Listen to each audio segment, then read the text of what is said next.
Hello there and welcome to this brief tour of the Catalogue Database, which as you can see opens with the main menu. Now there are 5 categories: choirs, recordings, broadcasts, music catalogue and other searches. And each of these has its own specialist searches, and all of this designed to keep track of over 12,000 recordings, with more being added monthly. The main search facility is for the individual choir. So let's open up the drop-down menu and we will enter by location London Choir School. This then brings up a listing of all of the choir's recordings and broadcasts, and from that we select a recording that takes our interest, we click on the index number, and hey presto, up pops the recording index card. Now this gives all the details on the particular recording: the name, the choir, the type of choir, the year of the recording. This was a solo chorister only by Ewan Davies on Decca Records. On general release, it was a shellac disc. There is his catalogue number, and it was 78 and a 12-inch diameter. Any notes or further information about the recording is here, and you can click there and open up a full size of the record label.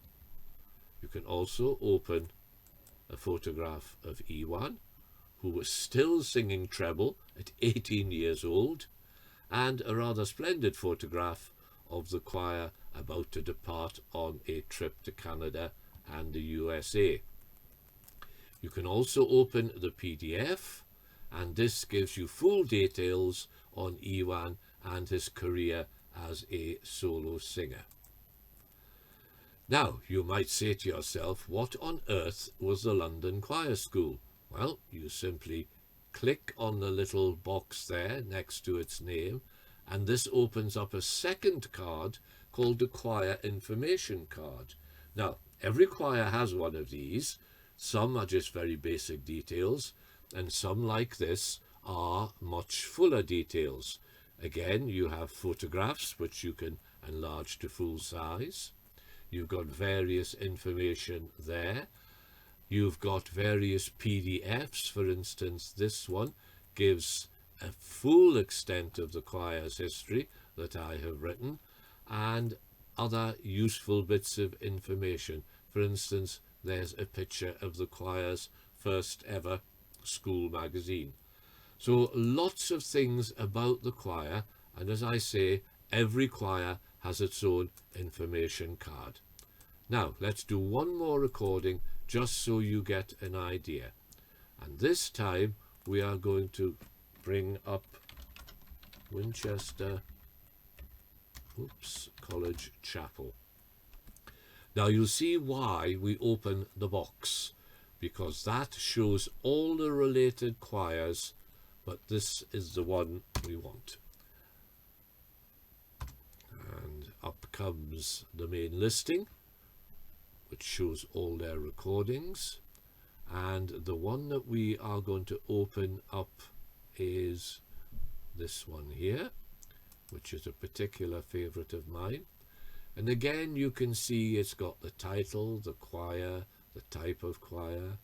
On the Proud Sound label, the general release was a compact disc, its catalogue number. Again, you can open up the picture of the CD cover, but you can also open up the entire booklet of the recording.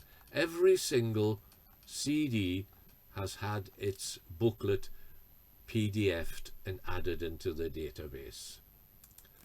You also have the track listing. Now, there's an interesting feature about the track listing. This is very much work in progress, but if you click on a number, it will open up every other recording of that work in the database.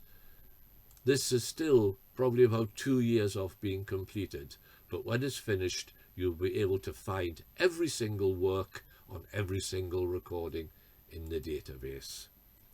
So there we have it, a very brief tour of the basics and how it's not just a catalogue of recordings, but a repository of information on those recordings and the choirs that made them.